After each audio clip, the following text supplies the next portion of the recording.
ਸਤਿ ਸ਼੍ਰੀ ਅਕਾਲ। ਚੜ੍ਹਦੀ ਕਲਾ ਟਾਈਮ ਟੀਵੀ ਨਿਊਜ਼ ਦੇਖ ਰਹੇ ਦੇਸ਼ ਵਿਦੇਸ਼ ਦੇ ਦਰਸ਼ਕਾਂ ਦਾ ਸਵਾਗਤ ਹੈ। ਮੈਂ ਨੀਲ ਕਮਲ ਤੇ ਮੇਰੇ ਨਾਲ ਰੋਜ਼ਾਨਾ ਤਰਨੇ ਸਤੀਸ਼ ਕੁਮਾਰ ਸਿਕਰੀ ਪ੍ਰੋਗਰਾਮ 'ਚ ਵਧਣ ਤੋਂ ਪਹਿਲਾਂ ਸਭ ਤੋਂ ਪਹਿਲਾਂ ਸਵਾਗਤ ਹੈ ਸਤੀਸ਼ ਜੀ। राम राम। राम राम नील कमल जी, ठीक ठाक हो? और सुनाओ की हाल? हाँ मैं ठीक ठाक हूँ, मैं ठीक ठाक हूँ नील कमल जी, और उम्मीद करा कि सब कुछ ठीक होगा। लेकिन नील कमल जी, समाज में कई बार कोई घटना ऐसी घट जाए जो है सोचने पे और समझने पे जो है मजबूर करता। एक फरीदाबाद की एक घटना है जिसका जिक्र करना जरूरी बना। इसमें जो है फरीदाबाद में एक जिंदा बाप का श्राद्ध कर दिया उसके बेटे ने, और गांव में उक्का पानी बंद किया। फैसले के विरोध में ईब बेटे ने जो है वो पंचायत बुला ली। भाई कई ऐसे फैसले हुआ जो सामाजिक तौर पर, जैसे उक्का पानी बंद करने की बात है, समाज के तौर पर उक्का पानी बंद करता है एक दूसरे का, ये सामाजिक सजा है।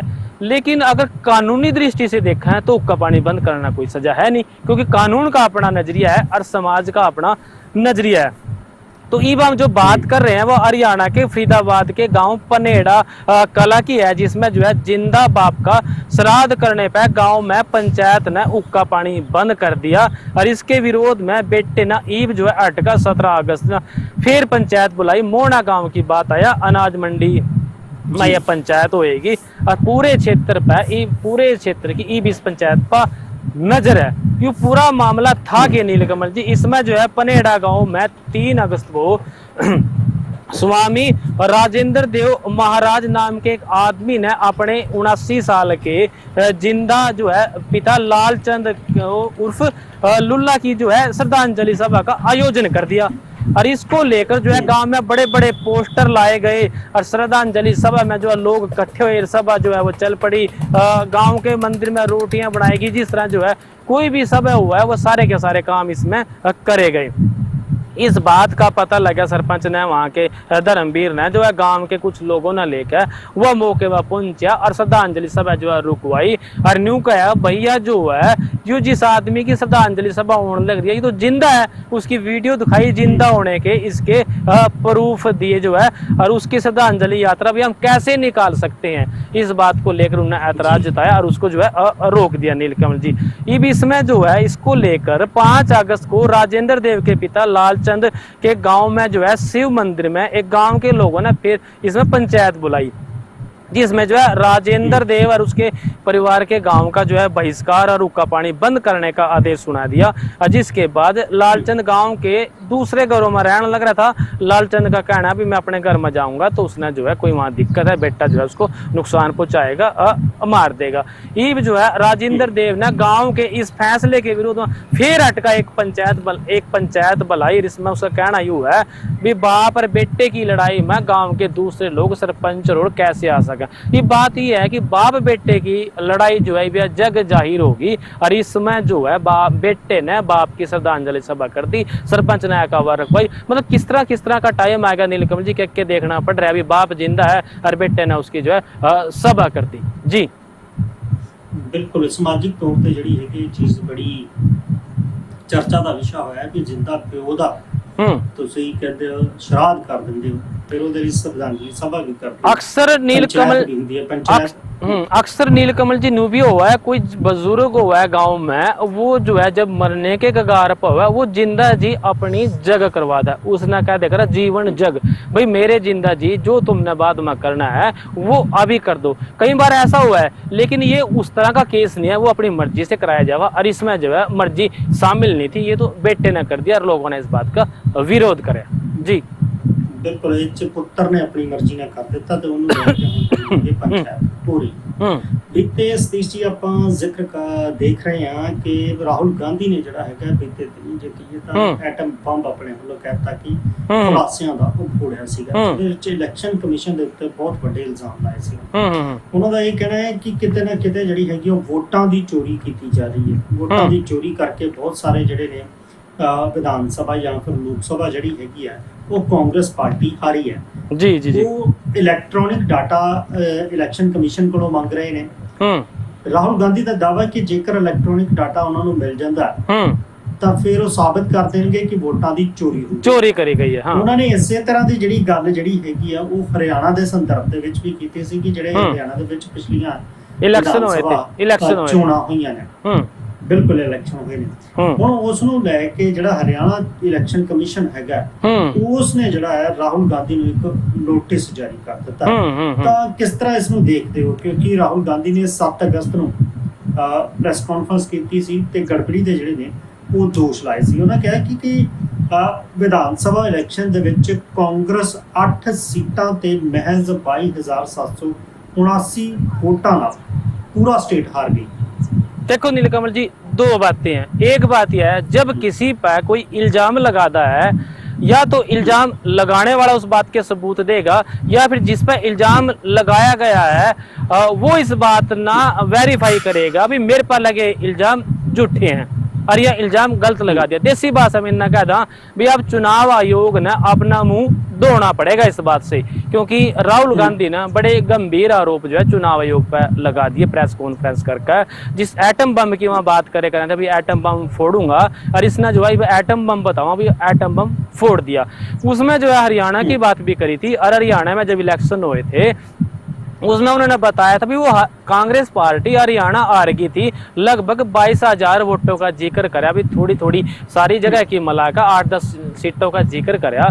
अगर ये जीत जाते हैं तो हम हरियाणा जीत जाते। तो इसमें उन्होंने कहीं ना कहीं हेरा फेरी का जो इल्जाम जो है वो लगा दिया। और डाटा की जिसकी बात कर रहे, इलेक्ट्रॉनिक हमारे को डाटा दिया जाए और उस पर हम साबित कर देंगे। ईब जो है इसमें हरियाणा के जो मुख्य निर्वाचन अधिकारी हैं ए श्रीनिवास ने कांग्रेस नेता और लोकसभा में नेता जो प्रतिपक्ष है राहुल गांधी, उनको एक नोटिस भेजा और चुनाव आयोग ने राहुल गांधी की तरफ से वोटर लिस्ट में जो गड़बड़ी के आरोप लगाए थे, जो कॉन्फ्रेंस करी थी 10 दिन के अंदर, उसका जवाब मांग लिया। उन्होंने वोटर लिस्ट में संबंधित जो डॉक्यूमेंट थे वो हस्ताक्षर सहित बयान देने की इसमें उन्होंने बात कही।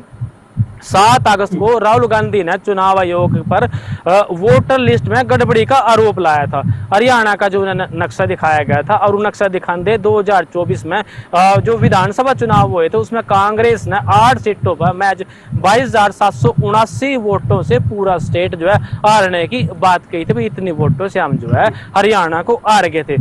राहुल गांधी ने प्रेस कॉन्फ्रेंस में ये भी कहा था भी हरियाणा की एक विधानसभा में 1 लाख वोट बढ़ गए, और ऐसे में आप जो है सोच सको भाई कितना जो है फर्जीवाड़ा होया। इस बात के आरोप लगाए थे। विधानसभा में 12 से 15% वोट जो है वो बढ़ गए थे, और जो है ये वोट तब अहमियत रखते थे जब चुनाव में जीत हार का अंतर 2 से 4% हो। जीत हार का अंतर थोड़ा था, और जो आरोप लगाया भाई जो है ये बढ़ गई थी वोटों परसेंटेज जो है ये बढ़ाई गई थी, 12 से 15% वोट बढ़ गए थे, उनकी जो बात करी थी भाई, तो उन्होंने आरोप लगा दिया भाई 2% में हम जीतता थे और 12% वोटें बढ़ाई गई है। तो इस बात को लेकर जो है राहुल गांधी को नोटिस दिया गया है और उसमें जो उनसे जवाब मांगा गया है।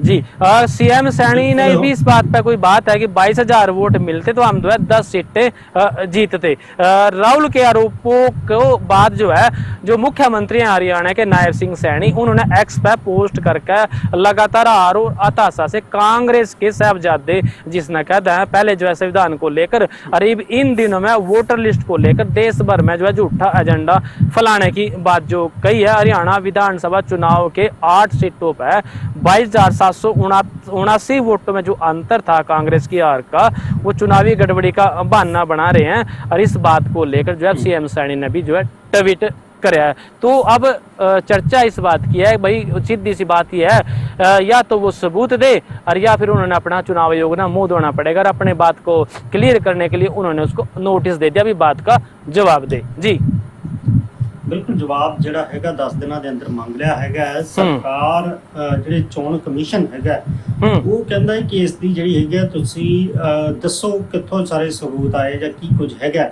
ਪਰ ਇੱਕ ਪਾਸੇ ਦੂਜੇ ਪਾਸੇ ਚੁਣਾਵ ਇਲੈਕਸ਼ਨ ਕਮਿਸ਼ਨ ਦੇ ਉੱਤੇ ਵੀ ਸਵਾਲ ਖੜੇ ਹੁੰਦੇ ਨੇ ਕਿ ਜਦੋਂ ਇੰਨਾ ਕੁਝ ਹੋ ਰਿਹਾ ਤਾਂ ਤੁਸੀਂ ਇਸ ਦੀ ਜਾਂਚ ਕਰਕੇ ਜਿਹੜੇ ਸਵਾਲ ਰਾਹੁਲ ਗਾਂਧੀ ਚੁੱਕ ਰਿਹਾ ਉਸ ਦਾ ਜਵਾਬ ਤੁਸੀਂ ਦਿਓ, ਉਸ ਨੂੰ ਸੈਟੀਸਫੈਕਸ਼ਨ ਕਰੋ, ਕਿਉਂਕਿ ਸਵਾਲ ਬੜੇ ਗੰਭੀਰ ਨੇ।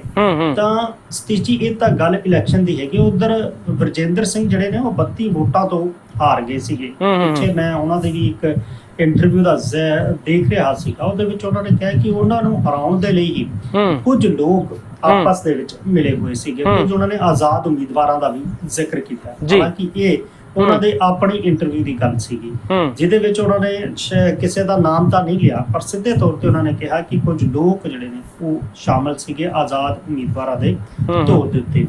ਇਹ ਗੱਲ ਇਲੈਕਸ਼ਨ ਪੰਜਾਬ ਦੀ ਗੱਲ ਕਰੀਏ ਤਾਂ ਪੰਜਾਬ 'ਚ ਇਸ ਵੇਲੇ ਕਹੀਏ ਤਾਂ ਸਰਕਾਰ ਜਿਹੜੀ ਹੈਗੀ ਹੈ, ਕੇਂਦਰ ਸਰਕਾਰ ਬਹੁਤ ਸਾਰੇ ਸੂਬਿਆਂ ਦੇ ਵਿੱਚ ਜਿਹੜੇ ਨੇ ਰਾਸ਼ਟਰੀ ਰਾਜਮਾਰਗਾਂ ਨੂੰ ਲੈ ਕੇ ਜਿਹੜੇ ਉਹ ਪ੍ਰੋਜੈਕਟ ਚਲਾ ਰਹੀ ਹੈ। ਪੰਜਾਬ ਦੀ ਜੇ ਮੈਂ ਖਾਸ ਕਰ ਗੱਲ ਕਰਾਂ ਤਾਂ 38 ਹਾਈਵੇ ਪ੍ਰੋਜੈਕਟ ਜਿਹੜੇ ਨੇ ਉਹ ਪੰਜਾਬ ਨੂੰ ਮਿਲੇ ਸੀ। ਇਹਨਾਂ ਦੇ ਵਿੱਚੋਂ 7 ਜਿਹੜੇ ਨੇ ਉਹ ਪੂਰੇ ਹੋ ਗਏ ਨੇ, 3 ਰਸਤੇ ਦੇ ਵਿੱਚ ਜਿਹੜੇ ਨੇ ਉਹ ਹੁੰਦੇ ਉਹ ਰੱਦ ਹੋ ਗਏ ਸੀ। ਪਰ ਜੇ ਆਪਾਂ ਗੱਲ ਕਰੀਏ ਤਾਂ ਇਹ ਤੋਂ ਇਲਾਵਾ ਜਿਹੜੇ ਬਾਕੀ ਦੇ ਪ੍ਰੋਜੈਕਟ ਨੇ ਉਹ ਹਾਲੇ ਵੀ ਪੰਜਾਬ ਦੇ ਵਿੱਚ ਲਟਕੇ ਹੋਏ ਨੇ। ਜ਼ਮੀਨ ਜਿਹੜੀ ਐਕਵਾਇਰ ਕਰਨੀ ਹੈ ਉਹਨੂੰ ਲੈ ਕੇ ਤੇ ਕੁਝ ਥਾਵਾਂ ਤੇ ਕਿਸਾਨਾਂ ਦੇ ਵਿਰੋਧ ਦੇ ਕਾਰਨ ਜਿਹੜਾ ਹੈਗਾ ਇਹ ਪ੍ਰੋਜੈਕਟ ਫਸ ਗਏ ਨੇ। ਲਗਭਗ 42,000 ਕਰੋੜ ਦੇ ਜਿਹੜੇ ਪ੍ਰੋਜੈਕਟ ਨੇ ਇਸ ਦੀ, ਇਹਨਾਂ ਵਿੱਚ ਸਿਰਫ 7 ਲਗਭਗ ਕਹੀਏ ਤੇ ਸਿਰਫ 7 ਪਰਿਯੋਜਨਾ ਹੀ ਜਿਹੜੀਆਂ ਨੇ ਉਹ ਮੁਕੰਮਲ ਹੋਣ ਦੇ ਕਰੀਬ ਜਿਹੜੀਆਂ ਨੇ ਪਹੁੰਚੀਆਂ ਨੇ। ਬਾਕੀ 3 ਸਾਲ ਦੇ ਵਿੱਚ 22,160 ਕਰੋੜ ਰੁਪਏ ਦੀਆਂ 23 ਯੋਜਨਾਵਾਂ ਜਿਹੜੀਆਂ ਕਿ ਜ਼ਮੀਨ ਨੂੰ ਐਕਵਾਇਰ ਕਰਨਾ, ਉਸ ਤੋਂ ਇਲਾਵਾ ਕਿਸਾਨ ਵਿਰੋਧ ਜਾਂ ਫਿਰ ਸਰਕਾਰ ਦੀ ਢਿੱਲ ਮਿੱਠ ਦੇ ਕਾਰਨ ਜਿਹੜੀਆਂ ਨੇ ਕਹੀਏ ਇੱਕ ਕਿਸਮ ਨਾਲ ਉਹ ਵੀ ਟ੍ਰੈਫਿਕ ਜਾਮ 'ਚ ਫਸ ਗਈਆਂ। ਟ੍ਰੈਫਿਕ ਜਾਮ ਇਸ ਕਰਕੇ ਕਿ ਸਰਕਾਰ ਰਫ਼ਤਾਰ ਦੇਣਾ ਚਾਹੁੰਦੀ ਹੈ ਪਰ ਢਿੱਲ ਮੱਠ ਦੇ ਕਾਰਨ ਹੀ ਜਿਹੜਾ ਹੈਗਾ ਇਹ ਕੰਮ ਰੁਕ ਗਿਆ। ਇਹਨਾਂ ਵਿੱਚੋਂ ਕੰਮ ਸ਼ੁਰੂ ਹੋਇਆ, ਸਪੀਡ ਹੌਲੀ ਰਹੀ ਹੈ। ਪੰਜਾਬ 'ਚ ਫਿਲਹਾਲ ਰਾਸ਼ਟਰੀ ਰਾਜਮਾਰਗਾਂ ਦੀ ਕੁੱਲ ਲੰਬਾਈ ਜਿਹੜੀ ਹੈਗੀ ਉਹ 4000 ਕਿਲੋਮੀਟਰ ਹੈ। ਪਰ ਜਿਸ ਗਤੀ ਨਾਲ ਯੋਜਨਾ ਅੱਗੇ ਵਧ ਰਹੀ ਹੈ ਉਹਨੂੰ ਲੱਗਦਾ ਹੈ ਕਿ ਭਵਿੱਖ ਵਿੱਚ ਵੀ ਜਿਹੜੀ ਉਮੀਦ ਹੈ ਉਹ ਧੁੰਦਲਾਉਂਦੀ ਜਿਹੀ ਇਸ ਵੇਲੇ ਜਿਹੜੀ ਹੈਗੀ ਆ ਉਹ ਨਜ਼ਰ ਆਉਂਦੀ ਪਈ ਹੈ। 4 ਵੱਡੇ ਪ੍ਰੋਜੈਕਟਾਂ ਦੀ ਜੇ ਮੈਂ ਗੱਲ ਕਰਾਂ ਜਿਹੜੇ ਕਿ ਪਟੜੀ ਤੋਂ ਉਤਰੇ ਨੇ, ਉਹਨਾਂ 'ਚ ਹੈਗਾ ਸਾਊਥ ਲੁਧਿਆਣਾ ਬਾਈਪਾਸ ਜਿਹੜਾ ਕਿ 956.94 ਕਰੋੜ ਰੁਪਏ ਦੇ ਬਣਨ ਨਾਲ ਤੇ 9 ਜਨਵਰੀ ਨੂੰ LOA ਉਹਦਾ ਰੱਦ ਕਰ ਦਿੱਤਾ ਗਿਆ। ਦੂਸਰੇ ਪਾਸੇ ਹੈ ਅੰਮ੍ਰਿਤਸਰ ਘੁਮਾਣ ਟਾਂਡਾ, ਇਹ ਪੈਕੇਜ ਨੰਬਰ 2 ਹੈ। ਇਹਦੇ ਵਿੱਚ 818.41 ਕਰੋੜ ਦਾ ਇਹ ਪੂਰਾ ਪ੍ਰੋਜੈਕਟ ਹੈਗਾ ਜਿਹੜਾ ਕਿ 20 ਦਸੰਬਰ 2023 ਨੂੰ ਰੱਦ ਕਰ ਦਿੱਤਾ ਗਿਆ। ਇਹਦੇ ਨਾਲ ਹੀ ਦਿੱਲੀ ਕਟੜਾ ਅੰਮ੍ਰਿਤਸਰ ਐਕਸਪ੍ਰੈਸ ਹੈ ਫੇਜ਼ 1, ਇਹ ਸਿਰਫ 11 ਕਿਲੋਮੀਟਰ ਦਾ ਜਿਹੜੀ ਹੈ ਜ਼ਮੀਨ, ਸਿਰਫ 11 ਕਿਲੋਮੀਟਰ ਦੀ ਜ਼ਮੀਨ ਜਿਹੜੀ ਹੈ ਉਹ ਐਕਵਾਇਰ ਕੀਤੀ ਜਾ ਸਕੀ ਹੈ, ਜਦਕਿ ਇਸ ਤੋਂ ਬਾਅਦ ਜਿਹੜਾ ਹੈਗਾ ਵਿਰੋਧ ਦੇ ਕਾਰਨ ਹੋਰ ਕੰਮ ਜਿਹੜਾ ਬੰਦ ਹੋ ਗਿਆ।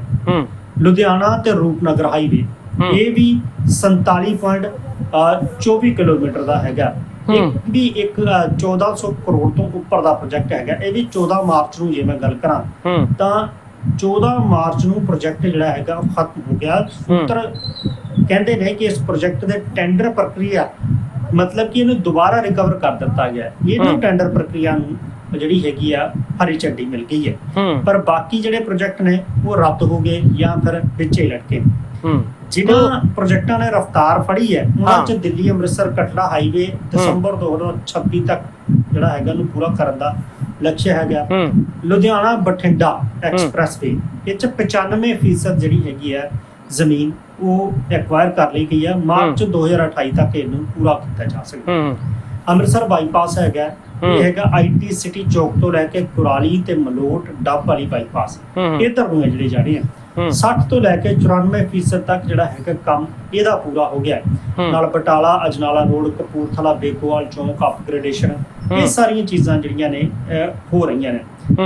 ਬਲਕਿ 38 ਪ੍ਰੋਜੈਕਟ ਦਿੱਤੇ ਸੀ ਜਿਨ੍ਹਾਂ ਚੋਂ 7 ਤਾਂ ਮੁਕੰਮਲ ਹੋਣ ਦੇ ਕਰੀਬ ਨੇ, 3 ਰੱਦ ਹੋ ਗਏ, ਇੱਕ ਜਿਹੜਾ ਹੈਗਾ ਉਹ ਦੁਬਾਰਾ ਰਿਕਵਰ ਹੋ ਗਿਆ। ਬਹੁਤ ਵੱਡੀ ਗੱਲ ਹੈ ਕਿ ਜੇ ਇਨਫਰਾਸਟ੍ਰਕਚਰ ਪੰਜਾਬ ਦੇ ਵਿੱਚ ਇਸ ਤਰ੍ਹਾਂ ਨਾਲ ਬਣਦਾ ਤੇ ਰੋਡ ਬਣਦੇ ਨੇ ਤੇ ਪੰਜਾਬ ਨੂੰ ਇਹਦਾ ਕਾਫੀ ਫਾਇਦਾ ਵੀ ਹੋਵੇਗਾ ਜੀ। ਪਰ ਇਹ ਜਿਹੜੇ ਪ੍ਰੋਜੈਕਟ ਰੁਕੇ ਨੇ ਉਹਨਾਂ ਨੂੰ ਲੈ ਕੇ ਵੀ ਕਹੀਏ ਤੇ ਇੱਕ ਤਰੀਕੇ ਨਾਲ ਕੁਝ ਨੁਕਸਾਨ ਦੀ ਆਪਾਂ ਗੱਲ ਕਹੀਏ ਤਾਂ ਪੰਜਾਬ ਨੂੰ ਇਹਦੇ ਬਾਰੇ ਸੋਚਣਾ ਚਾਹੀਦਾ। ਸਰਕਾਰ ਨਾਲ ਵੀ ਜਦੋਂ ਪਿਛਲੀ ਵਾਰੀ ਗੱਲ ਹੋਈ ਸੀ ਕਹਿੰਦੇ ਕਿ ਇਹਨਾਂ ਪ੍ਰੋਜੈਕਟਾਂ ਦੇ ਬਾਰੇ ਗੱਲਬਾਤ ਜਿਹੜੀ ਹੈਗੀ ਚੱਲ ਰਹੀ ਹੈ। ਤਾਂ ਇਨਫਰਾਸਟ੍ਰਕਚਰ ਜਾਂ ਸੜਕੀ ਢਾਂਚਾ ਜਿਹੜਾ ਹੈਗਾ ਉਹ ਬਹੁਤ ਸਾਰੇ ਕਹੀਏ ਤਾਂ ਇੱਕ ਸੂਬੇ ਦੀ ਅਰਥ ਵਿਵਸਥਾ ਤੇ ਰੀੜ ਦੀ ਹੱਡੀ ਵੀ ਜਿਹੜੀ ਹੈਗੀ ਆ ਉਹ ਮੰਨੀ ਜਾਂਦੀ ਹੈ, ਕਿਉਂਕਿ ਕਾਰੋਬਾਰ ਵੀ ਇਹਦੇ ਜ਼ਰੀਏ ਹੁੰਦੇ ਨੇ। ਤਾਂ ਇੱਧਰ ਜਿਹੜੀ ਗੱਲ ਹੈਗੀ ਹੈ ਉਹ ਜ਼ਰੂਰ नीलकमल जी न्यू क्या करा अभी सड़कें जो है किसी भी राज्य की अर्थव्यवस्था को सुधारने में बड़ा महत्वपूर्ण योगदान देवा, और जड़े की सड़कें बढ़िया होएंगी वहाँ की अर्थव्यवस्था जरूर मजबूत होएंगी। अगर यूं ही जो है ये प्रोजेक्ट कैंसिल होते रहे तो फिर कभी ना कभी पंजाब की जो अर्थव्यवस्था है उस पर इसका बुरा असर जरूर जो है वो पड़ेगा, क्योंकि जब सड़कें निकलती हैं, जमीनें होती है, वहाँ पे जो है डेवलपमेंट हुआ है, बहुत सारे विकास के कितने ही सारे काम जो है सड़कों के साथ शुरू हैं, यातायात के साधन जो है वो आने जाने के साधन हुए हैं, मंडियाँ का सुधार हुआ है, बहुत सारी बातें हैं। सड़कें ना न्यू कह सका हम किसी भी राज्य की अर्थव्यवस्था का आधार है, और इसका जो है अगर इसके प्रोजेक्ट कैंसिल होने लग रहे हैं तो फिर यह अच्छी बात नहीं है, कहीं ना कहीं ये नुकसान की ओर है, खतरे की घंटी है। नीलकमल जी चलते चलते मैं एक बात और जरूर करना चाहूंगा, बरसातों का मौसम आ रहा है और बरसातों के मौसम में जो है आजकल अपने कूलर और फ्रिजों में जो है डेंगू का लार्वा वो फैल जाए, उसको मारने के लिए मैं एक खबर पढ़ रहा था, कर्नाटक के दक्षिण कन्नड़ जिले में 5 गांव ने एक ऐसा तरीका अपनाया कि उस गांव में पिछले 20 सालों से किसी को भी जो है मलेरिया और मच्छरों से संबंधित कोई बीमारी हो ही नहीं। ये लोग करा के हैं नीलकमल जी, बड़ी समझने की बात है भी, हमने शिक्षा लेनी चाहिए। ये जो है अपने घर के बाहर कड़ी अंधेरे से वाली जगह पे जो है किसी खुले बर्तन में साफ पानी धरते हैं, और जो डेंगू का जो मलेरिया है वो साफ पानी में फैला। जैसे ही उसमें जो है मलेरिया फैलना तो उसके लार्वा आवा है तो उन्हें पानी ने 3 दिन बाद ठेका कड़ी सड़क पर फेंक दा धूप में, और वो लार्वा मर जाता है।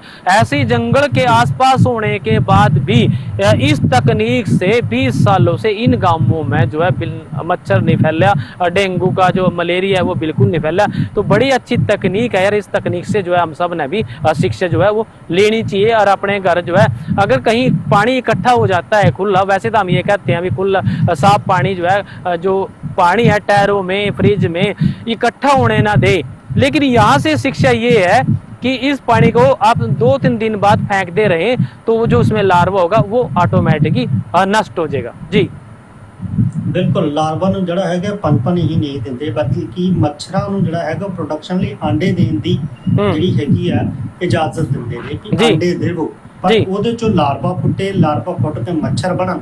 ਬਿਲਕੁਲ, ਉਦੋਂ ਤੋਂ ਪਹਿਲਾਂ ਹੀ ਇਹ ਲੋਕ ਕੀ ਕਰਦੇ ਨੇ, ਉਹ ਪਾਣੀ ਨੂੰ ਬਹਾ ਦਿੰਦੇ ਨੇ ਧੁੱਪ ਦੇ ਵਿੱਚ, ਜਿਹਦੇ ਕਰਕੇ ਨਾ ਤਾਂ ਮੱਛਰ ਜਿਹੜੇ ਨੇ ਉਹਨਾਂ ਦਾ ਸਾਈਕਲ ਜਿਹੜਾ ਹੈਗਾ ਉਹ ਖਤਮ ਹੋ ਜਾਂਦਾ।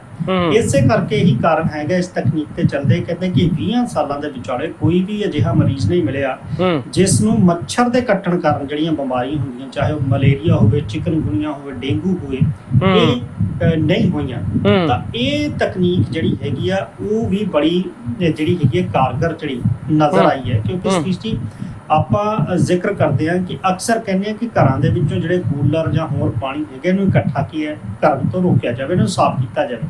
ਪਰ ਦੇਖੋ ਇਹ ਲੋਕ ਜਿਹੜੇ ਨੇ ਖੁਦ ਪਾਣੀ ਰੱਖਦੇ ਨੇ, ਖੁਦ ਉਹਨੂੰ ਸੱਦਾ ਦਿੰਦੇ ਨੇ ਕਿ ਮੱਛਰ ਆਉਣ ਆਂਡੇ ਦੇਣ, ਪਰ ਇਹ ਤੋਂ ਪਹਿਲਾਂ ਕਿ ਉਹਨਾਂ ਦਾ ਲਾਰਵਾ ਬਣੇ, ਇਹ ਤੋਂ ਪਹਿਲਾਂ ਕਿ ਉਹ ਮੱਛਰ ਬਣਨ, ਉਹਨਾਂ ਨੂੰ ਜਿਹੜਾ ਹੈਗਾ ਉਹ ਸਿੱਟ ਦਿੱਤਾ ਜਾਂਦਾ। ਬਿਲਕੁਲ, ਤਾਂ ਇਹ ਵੀ ਇੱਕ ਚੀਜ਼ ਸਿੱਖਣ ਦੀ ਗੱਲ ਹੈ। ਤੇ ਜੇ ਇਹ ਤਕਨੀਕ ਅਪਣਾਈ ਜਾਵੇ ਤਾਂ ਹੋ ਸਕਦਾ ਕਿ ਇਹਨਾਂ ਦਿਨਾਂ ਦੇ ਵਿੱਚ ਜਿਹੜੇ ਜ਼ਿਆਦਾਤਰ ਮਾਮਲੇ ਡੇਂਗੂ, ਮਲੇਰੀਆ ਜਾਂ ਚਿਕਨਗੁਨੀਆ ਦੇ ਵਧਦੇ ਉਹਨਾਂ ਨੂੰ ਕਾਬੂ ਕੀਤਾ ਜਾ ਸਕਦਾ, ਬਜਾਏ ਇਸ ਦੇ ਕਿ ਪੈਸਟੀਸਾਈਡ ਛਿੜਕੇ ਜਾਣ, ਕਿਉਂਕਿ ਜੀ ਅਕਸਰ ਪੈਸਟੀਸਾਈਡ ਜਿਹੜੇ ਛਿੜਕੇ ਜਾਂਦੇ ਨੇ ਉਹਦਾ ਸਿਹਤ 'ਤੇ ਜ਼ਰੂਰ ਗਲਤ ਅਸਰ ਹੁੰਦਾ, ਪਰ ਜੇ ਇਸ ਤਰ੍ਹਾਂ ਦੀ ਤਕਨੀਕ ਅਪਣਾਈ ਜਾਂਦੀ ਹੈ ਇਹ ਵਾਤਾਵਰਣ ਦੇ ਲਈ ਵੀ ਸੁਰੱਖਿਅਤ ਹੈਗੀ ਹੈ ਤੇ ਜ਼ਿੰਦਗੀਆਂ ਦੇ ਲਈ ਵੀ ਸੁਰੱਖਿਅਤ ਹੈਗੀ ਹੈ, ਜਿਹੜੇ ਕਿ ਮੱਛਰਾਂ ਦੇ ਕੱਟਣ ਕਾਰਨ ਬਿਮਾਰੀਆਂ ਹੋਣ ਨਾਲ ਕਈ ਲੋਕ ਤਾਂ ਇਸ ਸਥਿਤੀ ਤੱਕ ਪਹੁੰਚ ਜਾਂਦੇ ਨੇ ਕਿ ਉਹਨਾਂ ਦੀ ਜਾਨ ਤੱਕ ਜਿਹੜੀ ਹੈਗੀ ਹੈ ਉਹ ਚਲੀ ਜਾਂਦੀ ਹੈ। ਫਿਲਹਾਲ ਪ੍ਰੋਗਰਾਮ ਦੇ ਵਿੱਚ ਵੇਲਾ ਇਸ ਵੇਲੇ ਤੁਹਾਡੇ ਤੋਂ ਇਜਾਜ਼ਤ ਲੈਣ ਦਾ ਹੋ ਚੱਲਿਆ, ਫਿਰ ਮਿਲਾਂਗੇ ਇਸੇ ਪ੍ਰੋਗਰਾਮ ਦੇ ਵਿੱਚ। ਤਦ ਤੱਕ ਲਈ ਮੈਨੂੰ ਅਤੇ ਸਤੀਸ਼ ਕੁਮਾਰ ਸੀਖ ਨੂੰ ਤੁਸੀਂ ਦਿਓ ਇਜਾਜ਼ਤ। ਤੁਸੀਂ ਬਣੇ ਰਹੋ ਚੜ੍ਹਦੀ ਕਲਾ ਟਾਈਮ TV ਦੇ ਨਾਲ। ਧੰਨਵਾਦ। ਰਾਮ ਰਾਮ ਜੀ।